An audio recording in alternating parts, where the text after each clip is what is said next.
K-State, how we doing? Man, we are so excited to get to be with you guys and share our story tonight. It's so fun to be back in the town and specifically the environment that had such a big impact on Jess and I's life. And so we're really looking forward to this time. Before we jump in, I want to introduce you to my family. So this right here, this is my firstborn child. This is my boy, Roy. Royal is currently 13 weeks old. His favorite hobbies consist of chewing my ankle, chewing the toy occasionally, and waking me up at least once a night. So he's already a Chiefs fan too. Yep, he didn't have a choice. He's all about the Chiefs though. So we love Royal. But hey, guys, they say a picture is worth 1,000 words. And so we thought there's no better way to kick this off than to back up 10 years ago to when Jess and I are sitting right in you guys' seat at our first Valentines dessert. So check this out. This is us, 2011, right there. Look at those heels though, hot pink. I think that was the style, who knows? Obviously pink is my favorite color. My nails are also pink. So. She does love pink. I've learned that in 2.5 years. It hasn't rubbed off on me. Camouflage is still my favorite color. So, I'm out of it tonight, but we're excited to be with you guys. And when I think about that night, I remember listening to that couple's story. I remember them talking about how God had brought them together and some of the godly principles they had applied and how God was using them in their marriage at that time. And I remember thinking, okay, whenever that happens, and I'm great with whenever, I'm not in a rush. I'm like a junior in high school or in college. I really want to have a godly marriage someday. And so tonight, as we jump in just to sharing our story, guys, there's one overarching principle that I hope you'll walk away with, that I hope you'll chew on for the next 30 minutes or so as we talk and just share our story. And it's this right here. If you're taking notes, jot this down. It's if you want something different than the world is offering, you'll have to do relationships differently. If you want something different than the world is offering, you'll have to do relationships differently. Heath just alluded to this, but the current statistics of marriage in America are pretty discouraging. He said this, but 50% of marriages in the United States actually end in divorce. The average marriage in America lasts 8.2 years. Not very long. And maybe the saddest stat of all is 44% of husbands admit to cheating on their wife, and their wife does not currently know it. That's really sad, you know? And like Heath said, God designed relationships. God designed marriage, and this is not how he designed it. And so if we want a different result other than that, that's what the stats say, then we're going to have to do something different in the process in order to get that. And so if you want something different than the world's offering, you're going to have to do relationships differently. So, babe, why don't you get us started on sharing our story? All right, so I'm going to tell you a little bit about myself. Kara mentioned this, but I'm from a small town in western Kansas. It's about 900 people. It's called Jetmore. And when I was growing up, if you know much about small towns, you know a few things. You know that if you play a sport, you pretty much play them all. You know that there's different cliques of friends in high school, which there is anywhere, obviously. But you also know that there's not that many people to choose from when it comes to dating. And so I was kind of a hopeless romantic growing up and really wanted a relationship that would end in marriage. I thought that would happen, and I wanted kind of a romantic relationship. And a little bit about myself is that I'm the youngest of all of my family, so I kind of got away with a lot if any of you guys are the youngest. And my parents would honestly... Middle child. I was kind of a brat, to be honest. But my parents would probably say that I was the golden child. I've heard them say that. And I'll just say this, I wasn't. I got away with a lot, and I was pretty rebellious in high school and college. And so through that kind of played into relationships too.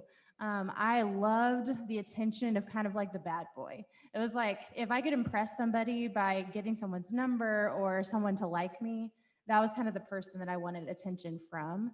And I would kind of have prided myself on being a little bit of an initiator.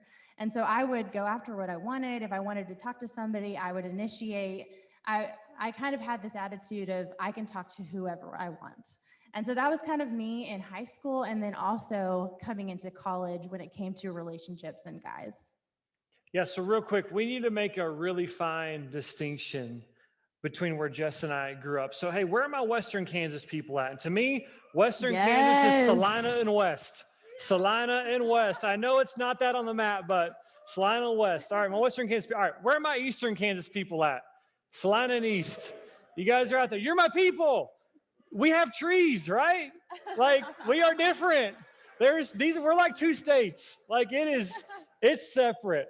It might not look right on a map, but it's separate. So I grew up, yeah, just down the road, Rossville, Kansas.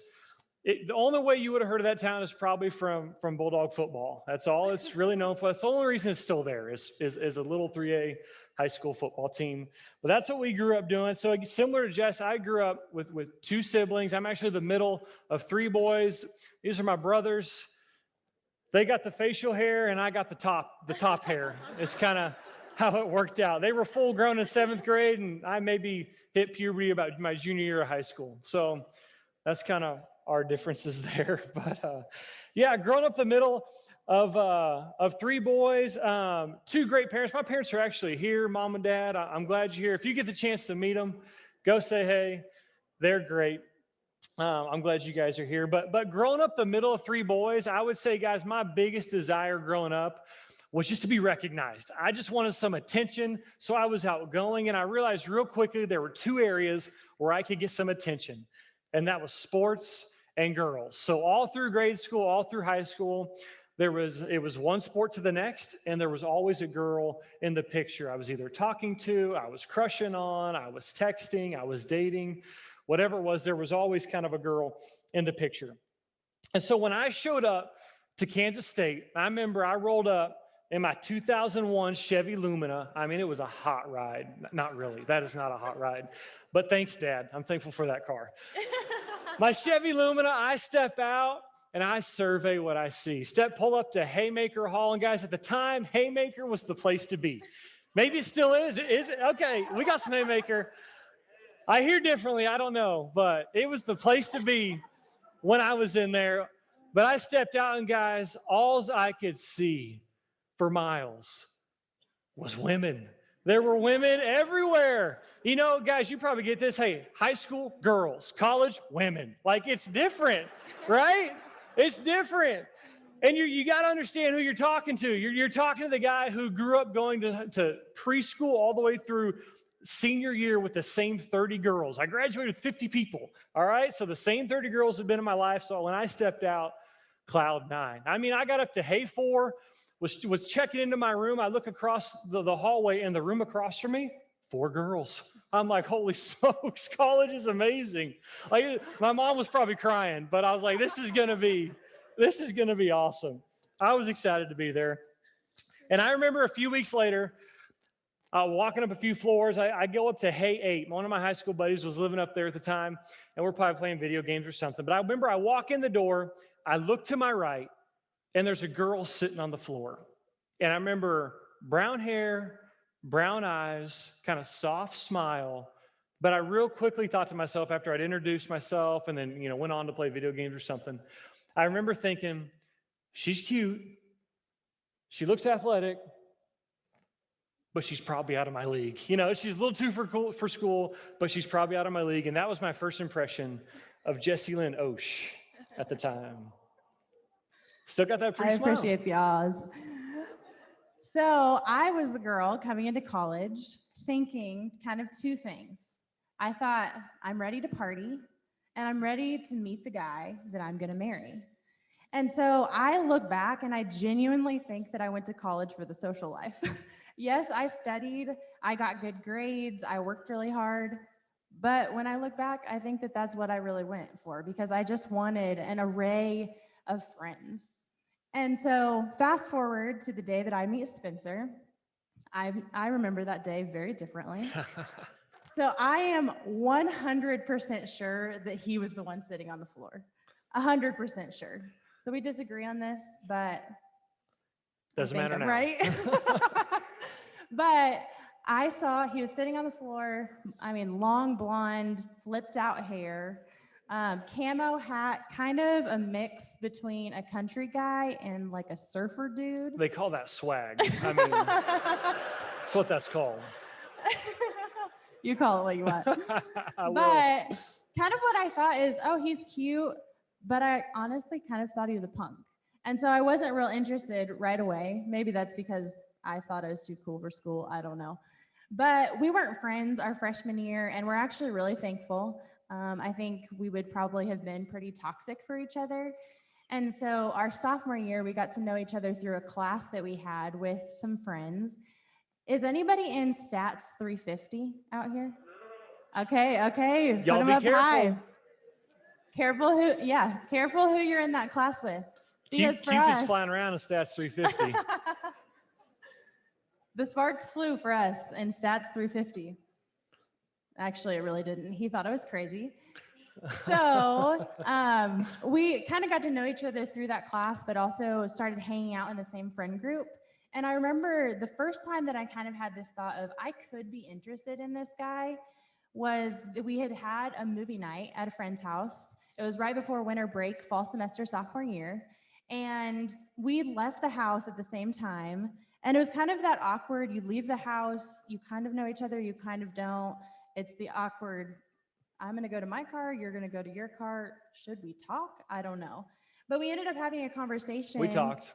We ended up having a conversation, and during that conversation, he had told me that he was staying in town to work over winter break. And so I thought, conveniently, I am too. That's funny. And so we kind of joke that I made the first move and added him on social media. At the time, that was Facebook. So you could say I DM'd him. And we started kind of talking over that winter break. But over winter break too, I began to kind of look into my faith. Actually, back up a little bit that fall semester. And so Kara had mentioned I was on the cheer team. And with the cheer team, I had started to go to a Bible study.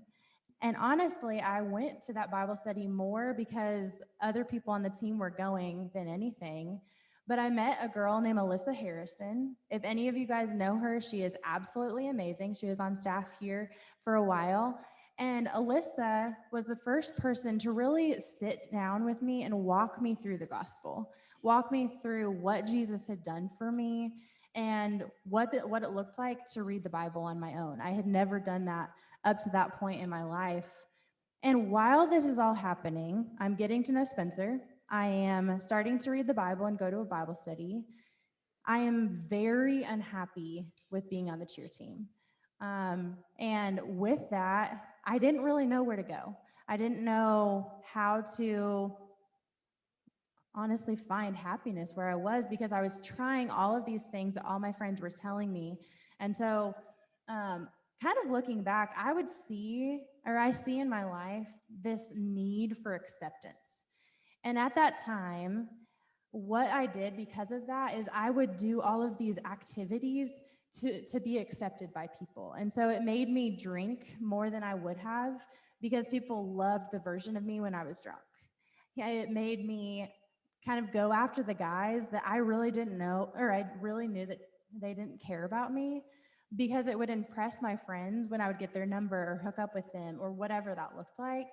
And so because I needed this acceptance from people so badly, it caused me to do these things that I don't know if I would have done them on my own, maybe I would have, but I did them to another level that I probably wouldn't have. And so that brings us up to winter break that year in my life. And I went to SMC. Did anybody go to SMC in here? Yes. I heard Branson was amazing. So SMC was really impactful in my life because it was the first place that God kind of started getting my attention.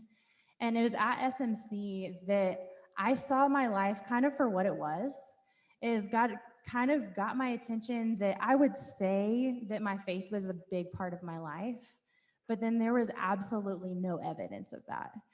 And pretty quickly, if you know me at all, I like to ignore things when I don't want to think about them. And so after SMC, I was like, I'm going to push that out of my head, ignore that. And what that caused me to do is actually cut faith out of my life completely.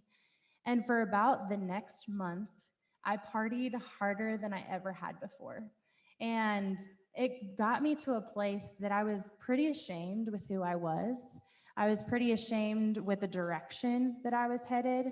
And at that time, I didn't know who to go to because my friends wouldn't understand what I was feeling inside. Or honestly, I felt like they wouldn't accept me at the time if I told them I was unhappy with my party lifestyle.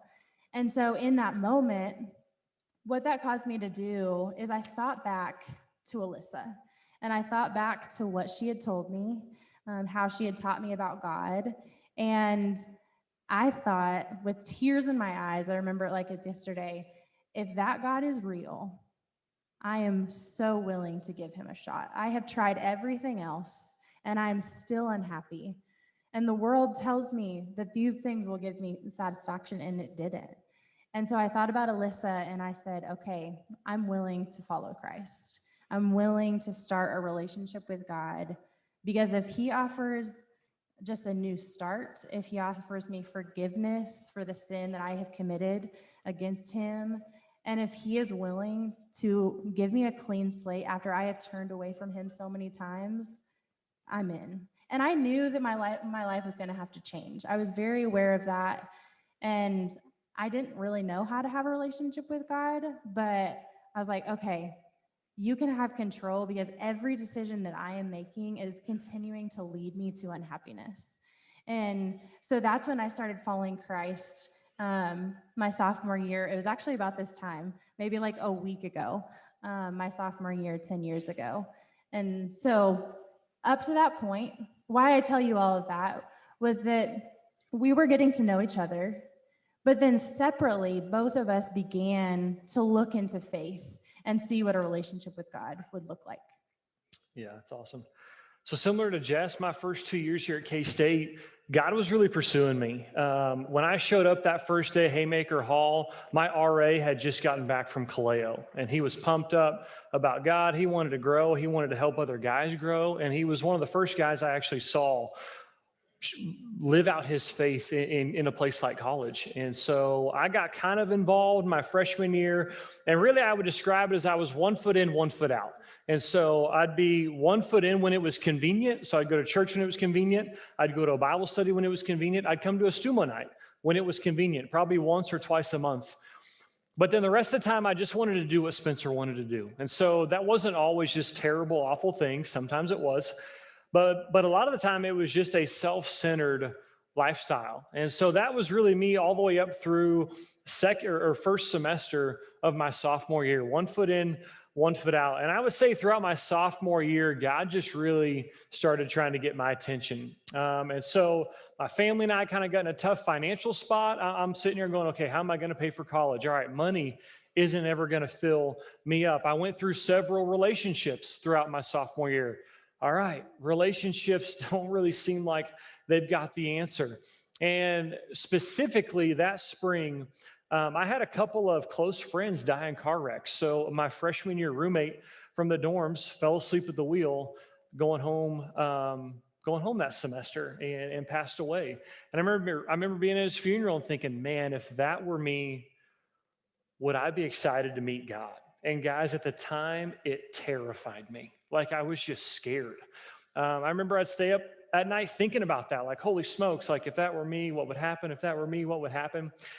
And so that happens. And again, God just keeps putting these men in my life that keep inviting me to things, keep telling me about Jesus and how there's a ton of life to be found in him. And I'm like, yeah, but that's kind of always been a part of my life. And so finally, for some reason, I picked up this book. A friend of mine had given it to me for my high school graduation. It's called Crazy Love by Francis Chan. Chapter 4, it's called Lukewarm. And if you're wrestling with this at all, please go read that chapter. I read that chapter and it made me so mad I threw the book across the room because it described me to a T. 1 foot in, 1 foot out. You'll go to something when it's convenient, but your life doesn't reflect it at all. So a couple days later, I'm walking back from class, April, my sophomore year, and I get to the very south end of campus, and I'm walking past Aggieville on 14th Street, and I'm finally at the end of my rope. And I just started talking to God, and I was like, God, I don't really know what following you completely or wholeheartedly fully looks like, but I'm in. Like, I've tried most everything else, and I'm ready to follow you. And so I would have said, you've always been my Savior, but right now in this moment, I want to make you my Lord. I want to give you control because I really believe you know what's best for me. And I didn't know what that was going to look like, but I committed to two things. I said, God, I'm going to say yes to any growth opportunity that presents itself in my future, and I'm going to live to start having an impact for you. And so I'm no longer just going to be passive about my faith. I'm going to be proactive in growing and in helping others grow as well. Yeah, so we had both started following Christ separately. And like I said earlier, we had gotten to know each other quite a bit and started liking each other at that point. And when I started following Christ, something that I knew would be true is that God wanted me to grow. I didn't know what that looked like, but I'd heard about a thing called Kaleo. A lot of you have probably heard of it before or have gone before. And Kaleo was something that I would have said I would never go to that. No way. But when I thought about the opportunities that I had in front of me to grow in my brand new relationship with God, I thought, Kaleo's right in front of me. And I was terrified. I don't know why I was so terrified, but I'd never been to something like that. And so I thought, okay, I'm going to go to this thing that's 9 weeks in the summer. And okay, I'm going to go. I mean, that's kind of how I thought about it. And so I was terrified to go. But in the time between deciding to go to Kaleo and actually being at Kaleo or almost going, I got so excited. I was excited to meet people. I was excited to grow. I was excited to see what God had in store for my life. And in that time, we had gotten to know each other kind of to the point that we were kind of dating without the title. You guys probably know what that is. And that's like, that it's like, we're talking all the time. We're spending a lot of time with each other. Probably other people think we're dating, but we technically weren't. He actually had asked me to be his girlfriend, and I said no. Obviously, I didn't like titles at the time. I don't remember that. But it's funny, I actually had my roommate at the time tell him to ask me again. I was like, I actually do want to be his girlfriend. So, but we go to Kaleo that summer, and we kind of make it official. We say, okay, this is what it's going to be. And we make the decision, let's not focus on us this summer. Let's focus on individually following Christ and really growing this summer. And us even making a decision like that, looking back at who we were, was obvious evidence of God working in our life, because before following Christ, there would be no way we would want to focus on anything other than a relationship, whether that would have been us or somebody else. And so we went to Kaleo saying, we're going to put us out of focus, and so that we can put God in focus and really focus on growing that summer. Look at that mop up there on the far right. You guys see that hair? There's some more coming. I'm not going to ruin it for you. You might not recognize them up there. It's going to get longer. So deciding to go to Kaleo, it was the first lordship decision I had ever made. And by that, I just mean that I had given God control, because going to Kaleo for me was way outside my comfort zone. It was going to cost me time away from family, time away from friends, time away from the lake, time away from all the things I wanted to do with my summer. It was going to cost me money. I knew I would make more money if I stayed home, worked at home, worked a job, worked for the neighbor. But I was like, hey, all right, God, I literally 2 weeks ago, I just made this commitment that I'm going to say yes to growth opportunities. And so I went. And guys, I can speak for Jess and I both here, but we grew more in those 9 weeks at Kaleo than we had in the last 20 years of our lives, because we were focused on God. We wanted to grow. And so we both started doing things like reading the Bible and applying it to our life every day. We started doing things like sharing our faith with people, and we had never done that before. And we're doing these things separately. I started confessing sin to people and I had never done that before. We started memorizing verses, just these things, and we did that for 9 weeks. So we focused on our relationship with God for 9 weeks. And I look back at that summer, and guys, more than anything, the biggest thing I took away from that summer was just a vision to pursue God, a vision to run after God, and also to want to be a part of what he was doing and impacting other people. I can still remember the speaker standing on the stage at a church we were at and talking about Matthew 28, 19, and 20. Talking about Matthew 28, and he's giving me this analogy. He's going, hey, these are Jesus's last words on earth. So these are vitally important. He gave us an illustration about his dad had passed away a few years before that, and his dad's on his deathbed, and he says, hey, son, do one thing, take care of your mom. And he's looking at me and he's going, guys, what have I done for the rest of my life? I have taken care of my mom. He goes, that's within these words that Jesus is talking about right here. And Jesus says this, go make disciples of all nations. And right there, really what he's saying is like, hey, go tell people about me, win them to Christ, win them to me, and then teach them how to walk. Teach them how to read the Bible. Teach them how to apply it to their life. Teach them how to share their faith.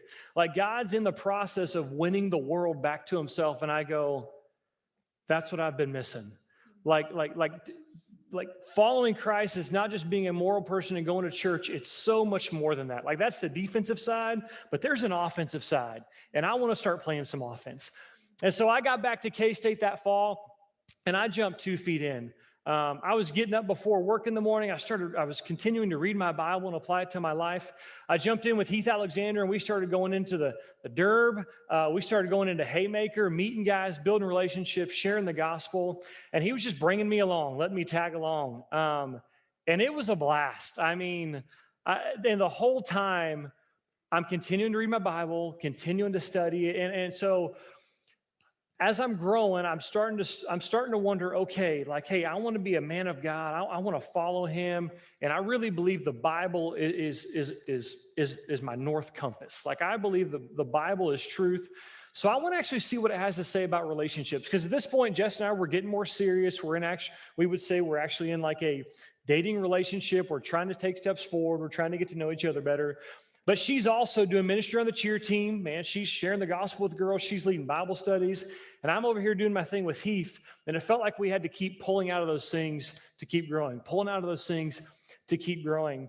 And so as I start going to the Bible, I started studying some passages like Heath mentioned earlier, like Genesis 2. And I start going, okay, like when it was perfect, when the world was perfect, how did God design it? How did he set it up? What was true of he and Adam's relationship? And then he brought Eve into the picture. Like, what did that look like? I started looking at things like Ephesians 5, and I started asking the question, what does God say a godly man looks like that can lead a relationship well? And really quickly, guys, I learned really 4 things, but I'll boil it down to 2. Is that the 2 things that stood out to me the greatest as I studied what a godly man is who was ready to lead a relationship, is that number 1, he could provide. So that he could provide for it. And I'm sitting there going, I'm a broke college student, barely making payments on my school, on these things. I'm like, okay, I probably can't do that the best right now. All right, what else am I learning? And the second thing, and this was kind of the kicker for me at the time, was that a godly man leads. Like he leads the relationship, both the relationship, but also spiritually. Like he's leading himself, he's leading the girl spiritually. And I was sitting there chewing on that going, okay, I've been walking with God for like 4 months right now. I'm trying to figure out how to lead myself. I'm starting to dabble into try to figure out how to lead other men. Trying to lead a girl sounds like a foreign language right now. Like it sounds really hard, really complicated, and I don't even know where to start. And as the leader at the time, I'm trying to think down the road. I'm like, okay, what would our timeline be? If I was to map out a timeline right now, it would be 3 years before until I could afford to save and buy a ring, and 4 years probably until we can be married. And so I'm sitting here thinking about that. I'm going, okay, how wise is that? A 4-year relationship. We've both got 3 years of school left. We're both wanting to have impacts. We're both growing in this new relationship. And I start thinking, and I'm like, man, that's a long time to try to pursue purity. Like 4 years is a long time to try to pursue purity. It's doable. People do it, but it sounds like a long time. And so I finally got to the point where I started thinking about Jess and what was best for her. I started thinking about myself, what was best for me, and what was best for both of our relationships with God. And I got to the point where I realized, hey, I think it's best to transition us out of a relationship and just back into a friendship, to free us both up, to continue pursuing God, to continue growing, and to continue taking steps so that we could pursue the Lord wholeheartedly. And so I wasn't giving up on relationships. Really, I was just saying, hey, God, as I open my hand to you in this area, I really feel like your word is leading me just for us to go separate ways and for us to continue to have a friendship, but to keep pursuing you wholeheartedly. So it was 11/11/11, November 11th, 2011, if that's too many numbers. And I'm getting ready to go with one of my roommates for her 21st birthday and just celebrate with her, probably take care of her. And I get a text from my boyfriend that says, hey, can I come over and talk? And you guys probably know the feeling in my stomach that I got. I was nervous, but he came over and we started talking, and pretty quickly I realized where the conversation was headed. And I had gone through conversations like this. I had friends that had had this happen in the past, and all I knew is it never ended well. It never ended well. But something was different about this conversation. I felt honored, I felt respected, and somehow I felt so much peace about the decision we were about to make.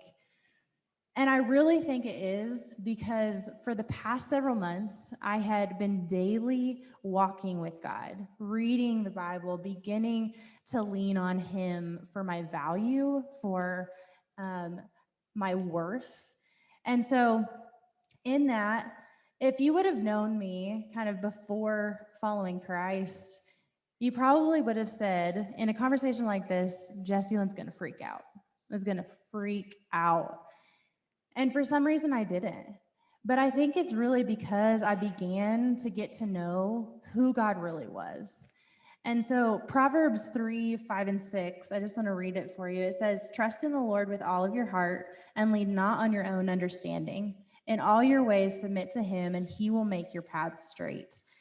And in that conversation, I knew I could trust God with the plan that He was mapping out for us.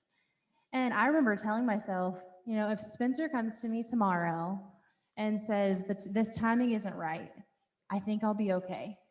And that day, the rubber kind of met the road. And I genuinely felt like Jesus was enough for me, which that was so different from my past, in relationships. And God challenged me that day to really open my hand. Spensor has mentioned that phrase a couple times, but what that just meant is that we can have anything in our hand and we can hold it like this up to God, but He can't take it or He can't make decisions for it unless we do this. And so what I chose to do is say, okay, and we could do this with any area of our life. But at that time, I thought, Spensor's right here. God, you can decide what happens. You can decide to leave it. You can decide to take it. And if you decide to take that, I trust that you will either give that back or you will give something better. And I truly believed that because of the God that I had gotten to know over the past couple months and who He really was. And yes, there was days that I definitely had to convince myself of that. That next year was actually one of the hardest years of my life, just because for the first time, this area of relationships wasn't in my life. I mean, literally for the first time, I wasn't talking to someone, texting someone. I didn't Snapchat, but it would be this version of Snapchat now. And I didn't know what to do at first, but I began to see that God was trustworthy. And in that year, I got to know Jesus more than I ever had in my life. He was with me when I was angry about the situation. He was with me when I would be anxious about my future. He was with me when I didn't know what was going to happen. And even on the days that I would cry because I didn't understand why this was happening. but I knew that he had a better story than I could write in store. And so with that, I just remember beginning kind of this season of being single and God transforming my life from this girl that was a huge flirt to a girl that was actually content with my season and loved where I was for the first time. He transformed me into a girl that actually found security in what God said about me rather than just the acceptance and opinions of other people, which that was also so foreign to me before this. And in those years being single, that year and the next few years, I began to realize that singleness wasn't just a season to get past, but it really was a season to actually invest and a season to enjoy. God changed my perspective on that season completely. And so I got to invest in just some amazing friendships.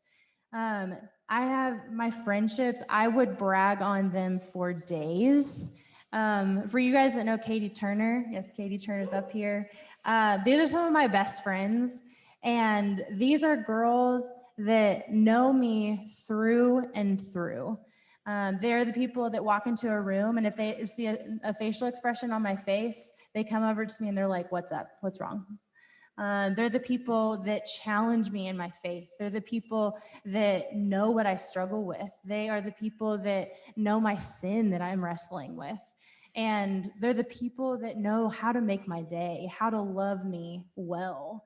And so I got to invest in those. I also got to invest in just helping other people grow and really focusing on that. There's a girl named Steffi that was on the cheer team with me. She's actually Tommy Brady's sister. I knew Steffi before I knew Tommy, which is funny. But me and Steffi were on the cheer team for 3 years together. And I got to see her go from being pretty much opposed to God to following Jesus and loving God.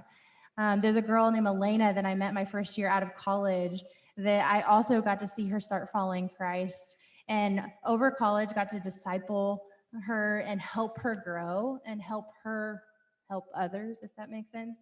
And then after college, I saw her move halfway across the world to tell people about Jesus. I got to be the maid of honor in her wedding. Technically matron of honor, but I think that sounds old. So I say maid of honor. But I got to be in her wedding, and I just got to invest in helping girls grow. And I also honestly got to invest just in growing myself. I had some really special and quality time, just God and I loved that.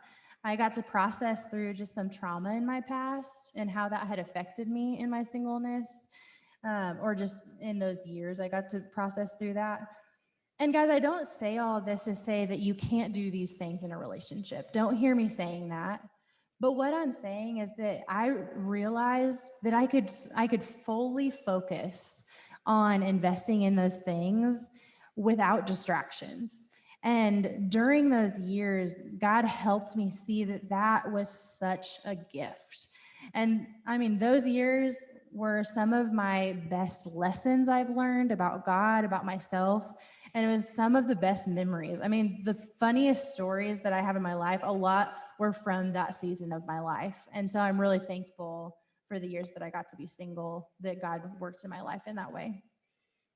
Yeah, so even though saying no to that relationship was extremely hard, like there were some really hard days in there. Both Jess and I, and for me personally, like I wouldn't trade the what God did in my life throughout those next several years for anything, because what he did is he gave me a laser beam focus on finding my satisfaction and my life really in him. Because again, up to that point, it had always been anything plus a girl. So in this case, it has still always been Jesus plus a girl. And I'm really thankful that I was willing to hold that in an open hand, because what he did, was help me develop just that focus on Jesus. And I remember, there was always a girl in the picture, and guys, I just needed really that time with Jesus, because without that, I don't think I would have ever learned how to depend on him in the good times and in the bad.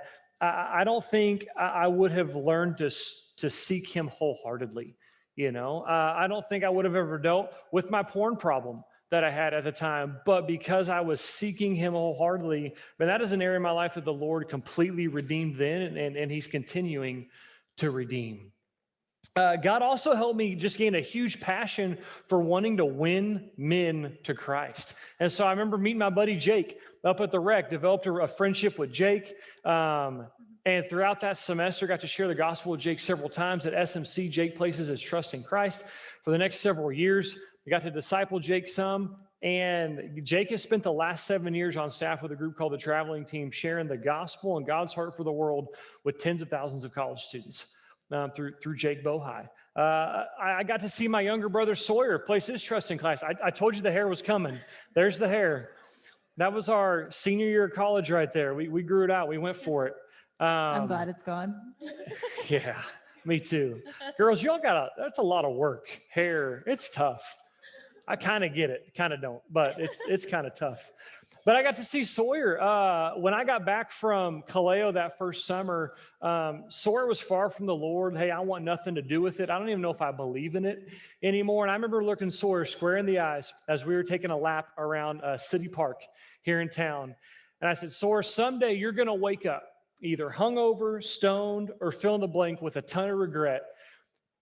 And you're going to think, what am I giving my life to? And what is going to really satisfy me? And when you do, I hope you're man enough to turn to Jesus, because he's the only thing that can really fill you up and fill that hole that's inside of you that you're trying to stuff with these other things. And then I didn't say another word about faith for the next year and a half. And a year and a half later, I got to see my brother bow his head to Christ. And that was something that just the Lord honored in that time, that he was building in me just this passion to help men grow. And it was a blast. And so over the course of the next several years, I just continued to open my hand to a lot of areas, not just relationships, but a lot of areas, because I saw how trustworthy the Lord was and how faithful he was when we follow him even through the hard things. So let's pick back up the story. At this point, we fast forwarded 7 years. So Jess and I have not been a thing for 7 whole years. I'm working on staff with Stumo down at the University of Central Arkansas. She's over at Mizzou, and we've got a friendship. Like, we've seen each other a couple times a year at SMC, at a April staff training, at some things like that. And over the last 7 years, as Jess and I both have completely just held this in an open hand, never expected to get back together, just kind of, pursuing God, I had gotten to see her life from a distance through group interactions, again, at staff trainings, different things. And here were some of the things I saw and some of the things that I heard. As I saw her continue to walk deeply with God, like not just for a season, not just for a summer, but for a course of 7 years, I got to see her continue walking deeply with God. I saw her consistently be a hard worker. Like, if you ask anybody, hey, what's it like working with Jess? They would tell you, deep walk with God, loves people extremely well, and she is a hard worker. Western Kansas, y'all got that going for you, okay? I know where it comes from. But I also heard about her sharing the gospel with lost girls and leading them to Christ and helping them grow in their faith. And guys, I got to be honest, I was still attracted to her. Like, she was still a good-looking gal. I mean, look at her, guys. Be careful, all right? Girls, you can look. But that's it. But her life had become really attractive to me. And so I'm starting to realize this, and I'm starting to realize, okay, man, her life is attractive, and that brings us into SMC 2018. Yeah, so it's the first day of SMC 2018. I am setting up for registration at the hotel that I'm at. And conveniently, I say that kind of with an eye roll, Spensor is assigned to parking at our hotel. And guys, up to this point, he acts like he set that up. He didn't. I didn't. Clear conscience, I didn't set that up. But so up to this point, anytime we had a similar thing in our life happen, or we were in the same place, I would ignore him. But I would also always be frustrated. Like, out of, I don't know, 30 campuses at SMC or however many there were that year, he gets assigned to mine. So I was frustrated initially. Divine. That is true. But I was frustrated because I never thought this would happen. Never thought this would happen. Even as we tell this story, it's just reminding me of how much I never thought this would happen. And so I'm serious. No, because he's so great. I just never thought he would like me again. That's the truth. But for the past several years, I had started trying to live out a principle in the Bible from Proverbs 4:23. And so Proverbs 4:23, it says, above all else, guard your heart, for everything you do flows from it. And so what it means to guard your heart, if you're guarding something, there is something that is really valuable, it could be breakable, that you are trying to keep safe. And so that's what this means, is that to guard my heart was to keep my heart safe until it was safe to give away, if that makes sense. And so what I did is I tried to not let myself think past what was true with a guy. So an example with Spensor is, what's true is he talks to me every once in a while, but he talks to every girl. What's true is that he's a great guy. His character is awesome. But that's what I tried to think about, and that was it. Which, girls, if you're like me, my mind runs so fast. But I would really try that, and I tried to live out that principle over the last several years. And I would be lying if I said I wasn't attracted to his life. I mean...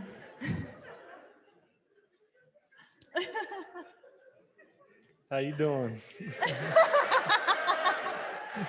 Yeah, come on. But every time I would see Spensor, he was always helping someone. He was kind to literally everyone.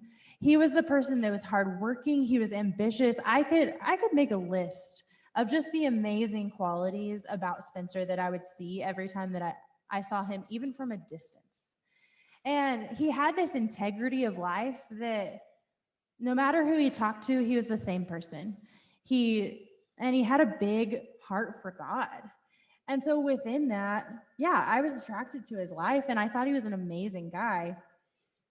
But once again, I never thought it would happen. So I tried to guard my heart in that.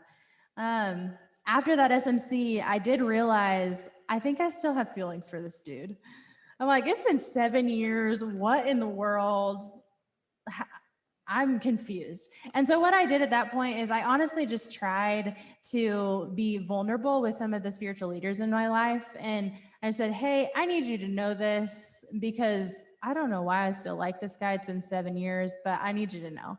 And just for accountability, I just told them, I want to trust God in this area. And I don't want to try to manipulate the process, because my past is I would manipulate anything to get what I wanted. And so because of that, I needed accountability. And so I told them, I said, will you just help me just be accountable that I don't try to manipulate the process to get into his life. And honestly, I just knew that God was bigger than me trying to make this story what I wanted it to be. And so that's kind of where we were after that SMC. And Spensor will pick up the story. Yeah, well, so Jess left SMC ticked. She was mad. Guarding her heart, it was a great thing. And I left, and I'm like, I'm on cloud 9. Like, that was awesome, you know? I got to interact with her some. We got to talk. But I'll be honest, I was hesitant at the same time. I was like, hey, if I'm going to crack that door back open, it's been 7 years. I'm like, I've got to at least be willing to go the distance. That doesn't mean I've got to be ready to marry her. I'm like, but I'm not going to put her in that situation to go through that again. And so I bring some guys in on, like, fellas, hey, here's kind of what I'm thinking. I bring God in on it. For the next 3 weeks, I committed to praying for it, and I did. And so I began praying about this over the course of the next 3 weeks, you know, from what I feel like God's telling me, from what the guys around me in my life who have a non-biased opinion are telling me. It's looking like, hey, you should move forward with that. Like, you don't have any blind spots. And guys, the other thing about me at this point is that I could provide. You know, I was in a spot where financially I could provide. I was in a spot where I could lead her You know, I wasn't a pro on leading girls at this point, but like I'd had the chance to at some things. You know, I was leading men spiritually. I was leading myself spiritually. And for 7 years, like not just for a couple months, not even just for a year, like I had a track record of doing some of these things. These were true.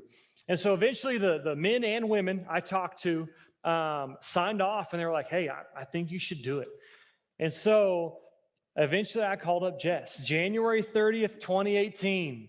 I called her up and I spent about 10 minutes just singing her praises. I said, Jess, I've talked to a lot of people, and here's what they say. They say you walk deeply with the Lord. They say you're a hard worker. They say you build relationships with girls. You win them to Christ. You disciple them. They say your character is deep. And I get the end of it and I say, all right, so here's what I'm asking. I'd love to go on one date with you.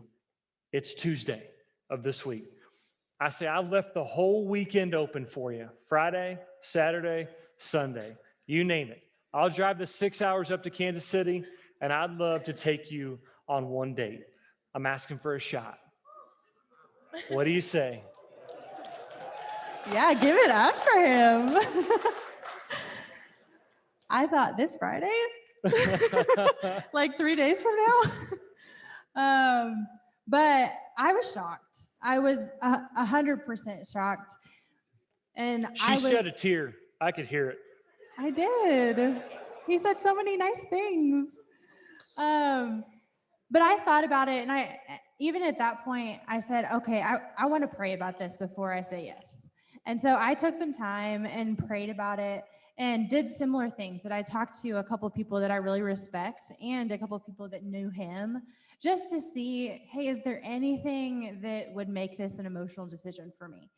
And every person that I talked to pretty much said, go for it. And so at that point, I was like, I'm going to go on a date with Spensor. Okay. And so obviously I said yes to the date after a lot of prayer. This is our first date. It was in Kansas City. And I was just really excited. But honestly, I was a nervous wreck for those 3 days. So I guess it technically was 4 because we had to go on Saturday. But yeah, I was a nervous wreck. It was awesome, though. I drove up to Kansas City. We went out to dinner. We started at the Cheesecake Factory. It was phenomenal. All right, guys, tune into this, all right? If you want to win a girl's heart, this is it right here. McCormick and Schmicks, or however you say it. Chocolate bags. Chocolate bags. They got the fruit in them. It's game over. It's amazing. Phenomenal.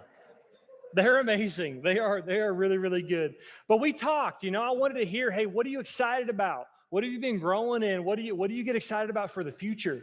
And guys, it was like we picked up right where we had left off 7 years ago. I mean, I get on the phone afterwards, I'm driving home, and I talk to my boss and I go, Pace, unless the Lord intervenes, I'm going to marry that girl. Like, she is the real deal. She's phenomenal. She's walking with the Lord. She's making disciples. I'm all in on this. And so at the end of that date, I had asked her, I was like, hey, I had a great time. I'd love to go. I'd love another shot. I'd love to go on date number 2. And her words were, I'd be an idiot if I didn't go on a second date with you, right? That's what she said. Yeah, she said it. That's true. She said it. So I left that date and I am on cloud 9 because it was almost like we hadn't skipped a beat, almost to the extent that it was almost weird. But it wasn't. It wasn't weird. It wasn't weird. That's true. It was weird. But I left and I just thought, he is kind, he's respectful, he walks deeply with God, he's fun, he's handsome. I mean, all of this list that I was like, oh, I want to be excited. And so I was on cloud 9. I was excited for that second date. And girls, I want to tell you this, is that when I was sitting in your guys' seats, and I heard a story like this and somebody talk about a man like this, I thought, are those guys real? And I want to tell you that they are. They were then and they still are now. And so I left that date and I was really excited just for a second date. Yeah. So a couple weeks later, we go on date number 2, and finally eventually become Instagram official. That was the post right there. It's on the campus over at Mizzou.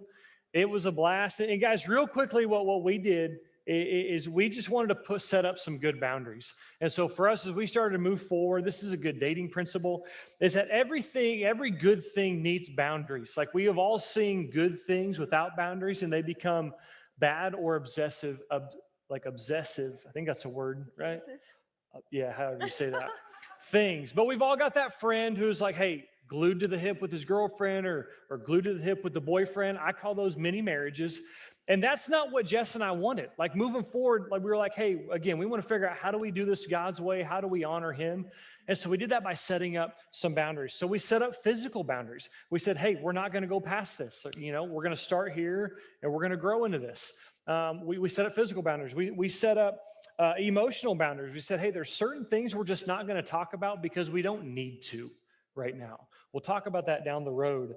We set up communication boundaries. And we said, hey, again, like we're going to set like some time restraints. Like I don't need to call and text you all day, every day, just because we started dating. Like, let's make this a progression. Let's ease into this, and let's not let our emotions just lead it. Like, let's try to really let God lead this thing. And so as our relationship went on, as the leader, I would continue to bring these things up and just evaluate, how are we doing? Do we need to make any adjustments? What do we need to keep doing? And that was really helpful for me because it never kept me guessing of what we were or where we were going. And so even things that I could have thought through to suggest for him to think through, he already had. And so it just made me trust him a lot from my side of things. And the more dates we went on, the more I saw his character and what I had just talked about come out. I saw that he really was a hard worker. He was ambitious. He loved the Lord. He loved people really well and was just living with a purpose in mind.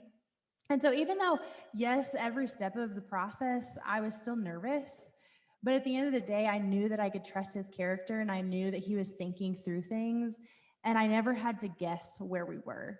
And so I was really thankful for that. Mm-hmm. Yeah, so we continued dating for the next several months and just continued to get to know each other. And as we talked about the future, we just continued to hold it an open hand. Like, hey, let's let God lead this thing. And so the whole time we had godly men and women speaking into it, giving us advice. And as we talked about each other's desires, each other's dreams, where we felt like the Lord was leading us, what we got excited about, God just continued to unify that vision that we had moving forward. And so I finally got to the point where I was convinced, and the godly men were also convinced, that it was time to move forward, because we had been dating very intentionally. Like, this was not an emotion-led thing. Like, you back up 7 years ago, we had originally started dating 7 years ago based off emotion and feeling, but we really felt like, hey, this is something that God is leading at this point. So after we had been dating a few months, I made some big plans, and I drove over to Columbia, Missouri. Me and my boys, we drove over there, and they started getting some stuff ready. I took Jess out for an awesome dinner. And then we just casually walked over to a hotel. And she's like, why are we going to this hotel? This is kind of weird, blah, blah, blah. Well, she didn't know that beforehand I had gone over there and I had gotten rooftop access to this amazing view overlooking the campus there at Mizzou. My buddies had set up a couple chairs and sprinkled some rose petals out there. And we made our way up there. And she's like, what, we're on the roof now? I'm really confused now. And I had been keeping a journal of our dating relationship, highs, things I was learning about her, things I was impressed by, things I was encouraged by. And I spent about 10 minutes just walking her through my journal and how I had been taking steps and just growing, how I had seen our relationship grow. And I got to the end of that time, and I got down on a knee, and I looked her in the eyes, and for the first time, I told her, I said, Jessilyn, I love you. I want to spend the rest of my life with you. Will you marry me? So obviously I said yes. I think I said yes. I kind of blacked out and I didn't know what happened. But I said yes. You said yes. You said yes. I promise. Obviously I said yes, I guess. But so we started planning a wedding. We actually got married on my family farm in Western Kansas. and something that I never thought I would ever do. Yes, this is my dad's machine shed, Machine is what shed, you yep. call it. Mm-hmm. I should know what it's called. But this is our wedding, and just getting to plan a wedding and doing it here was really fun. Hot and windy. That's what I remember. It was hot and windy in Western Kansas. There's that wind, but it was a blast. We had a ton of fun. Guys, a week after we got married, after the honeymoon, we drove up to Laramie, Wyoming to start STUMO at the University of Wyoming. And guys, marriage has been awesome. Like we've been married 2.5 years now. Marriage has been a blast, but I don't want to just stop there and be like, okay, now go do it, because I want to give you a little insight, a little picture of marriage. And guys, it's this, that marriage doesn't solve all of your problems. Like, it's not going to fix everything. Like, who you are before you get married is who you're going to be when you're married. Who that person is before you get married is who that person's going to be when you get married. And so it's hard work. Like marriage, I really think that's the best way to describe it, is it's hard work. It's hard work to put the other person's needs before and above your own. It's hard work to serve every day and come together on the same things. It's hard work when your wife doesn't want to brush her teeth before bed at night. Not every night. Not every night, but it's enough nights where it's caused some conflict. All right? We've had some problems on it. I feel exposed. She's got a great smile, though. I don't know how she does it, but we're working on it. We're taking baby steps, so we're working on it. But hey, real quick, as we close, I do just want to cast a little vision or a little hope for everybody in the crowd. You know, if you're sitting there tonight and you're thinking, hey, I could never find someone like that, like Jess alluded to earlier, or you don't know what I've done, or you don't know who I've done it with, or you don't know my current situation. You're right. I don't. But God does. Like, God does know your current situation. He does know all those things. And here's what I know about God, is that he wants to redeem your life if you'll let him. And especially in this area, he wants to redeem this area of relationships, I think, across the world. Because when you look at those stats, they're discouraging. And so, guys, we got to remember, if we want a different result, we're going to have to do something different. We're going to have to change the process somehow. So even in Jess and I's story, like, God has been in the process of redeeming us before getting married, but also even since getting married. Like, neither Jess or I came into marriage virgins. And so, guys, sin has consequences, and it has consequences in that area also, but that has been an area that God has redeemed a ton, and he's also continuing to redeem for us. Throughout a lot of my life, I've struggled with shame, and I've been motivated by it. And that's something I brought into marriage also, but that is something God has continued to redeem in me. Over the last 2.5 years, at times, Jess has struggled with anxiety and some depression, but it's something that, because we've got God at the center of our marriage, that we are able to continue to work through, and that he is continuing to redeem in both of us. And so everybody comes into marriage with baggage. The difference, though, is whether that baggage is processed or not. And so, guys, remember, that's why we all need godly men and women in our lives, pointing us to truth, loving on us in those times. And so, as we look back at our story, I think it looks a little different. Did we do it perfectly? Definitely not. But I really do think we embodied this principle that we find in Matthew 6:33, when the author says, hey, seek first the kingdom of God, and all these things will be given to you as well. Like, when you put God and his kingdom first, he wants to bless you. And so that doesn't mean, hey, if you do this, you're guaranteed this specific guy you're thinking of or specific girl you're thinking of. But it does mean you can trust his best. And when Jess and I look at our story, that's what happened. Is we opened our hand to God in the area of relationships. He really did bless us. So remember, if you want something different than the world is offering, you'll have to do relationships differently. I'm going to pray for us. I think Blake's going to come back up. God, thanks so much for tonight. I'm super thankful for this group. I'm excited for them. And God, I'm excited about how you're going to use them and how you're going to do relationships in their life. God, I pray for this group that they would do relationships your way. Lord, I pray that Lord, that would be something they hold in an open hand. I pray it'd be something they trust you with. And God, that they trust that you're going to give them your best and that they really can trust you in that area. I pray they'd be a group that maximizes their single years, maximizes their dating years, maximizes when they're married someday, Lord, that they continue to live for you. And so give them clarity in this area because it's a hard place to live it out in college. God, we love you. We're thankful for you. In your name we pray. Amen.